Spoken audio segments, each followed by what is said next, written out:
Hello friends, welcome back to my channel kitchen with আখি। আজ আমি আপনাদের জন্য নিয়ে এসেছি খুবই টেস্টি একটি স্টার্টার, চিকেন চটপটা। আমরা যে কোনো রেস্টুরেন্ট বা ধাবাতে গিয়ে চা বা কফির সঙ্গে স্টার্টার হিসেবে খেয়ে থাকি। আজ আমি দেখাবো বাড়িতেই কিভাবে খুব সহজে রেস্টুরেন্ট বা ধাবা স্টাইলে চিকেন চটপটা তৈরি করবেন। ভিডিওটি ভালো লাগলে লাইক, শেয়ার ও চ্যানেলটিকে সাবস্ক্রাইব করতে ভুলবেন না। চলুন শুরু করা যাক। প্রথমে একটি পাত্রে 600 গ্রাম চিকেন নিয়েছি। চিকেনগুলো এইভাবে কেটে নিয়েছি। চিকেন পকোড়ার মতো খুব বেশি ছোট করব না, আবার খুব বেশি বড় করেও কাটবো না। এবার চিকেনটা ম্যারিনেট করে নেব। এর জন্য দেব 3 চামচ টক দই, 1 চামচ আদা রসুন বাটা, 1 চামচ নুন, 1 চামচ কাশ্মীরি লঙ্কার গুঁড়ো, 1 চামচ জিরে গুঁড়ো, 1 চামচ ধনে গুঁড়ো, হাফ চামচ গরম মশলা গুঁড়ো, 1 চামচ লাল লঙ্কার গুঁড়ো আর 2 চামচ লেবুর রস।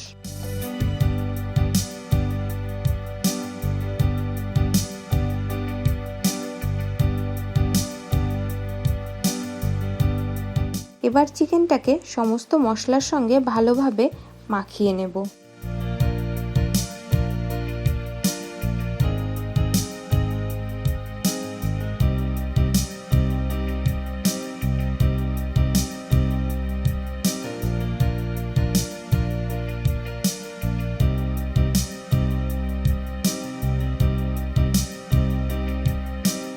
30 মিনিট রেস্টে রেখে দেব।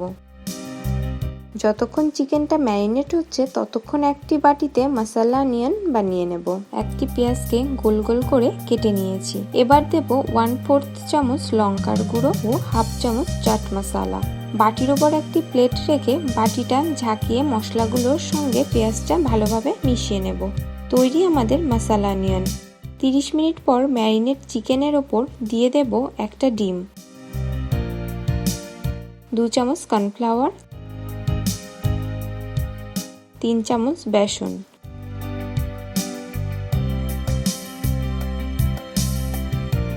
এবার ভালোভাবে চিকেনের সঙ্গে মাখিয়ে নেব।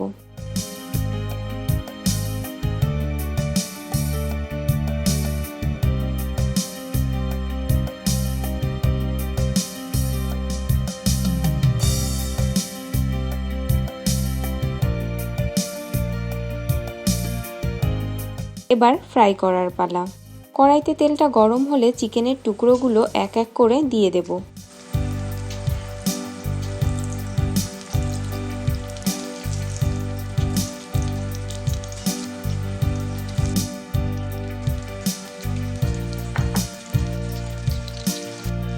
চিকেনগুলো উল্টে পাল্টে নেব।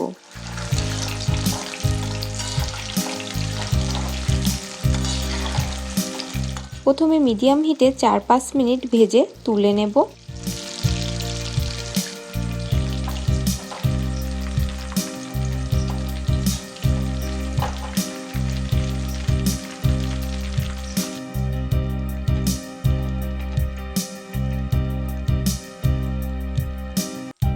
তারপর তেলটাকে হাই হিটে গরম করে ভেজে রাখা চিকেনগুলো আবার তেলের মধ্যে দিয়ে দেব। এবার 1 মিনিট নাড়াচাড়া করে তুলে নেব।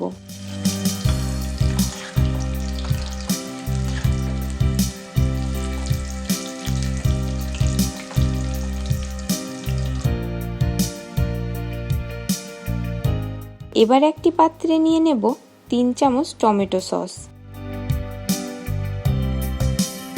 এবার ভেজে রাখা চিকেনগুলো দিয়ে দেব। 1/4 চামচ লঙ্কার গুঁড়ো ও হাফ চামচ চাট মশলা।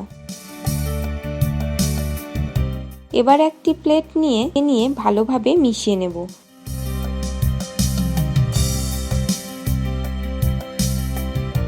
তৈরি আমাদের চিকেন চটপটা।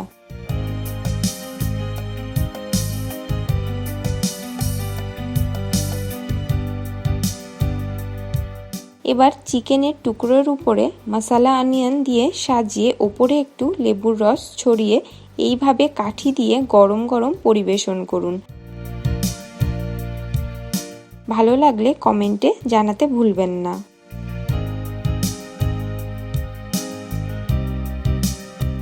আর একটি অনুরোধ, যারা এখনও আমার চ্যানেলটিকে সাবস্ক্রাইব করেননি তারা অবশ্যই আমার চ্যানেলটিকে সাবস্ক্রাইব করে পাশে থাকা বেল বাটনটি ক্লিক করে দেবেন। Thank you.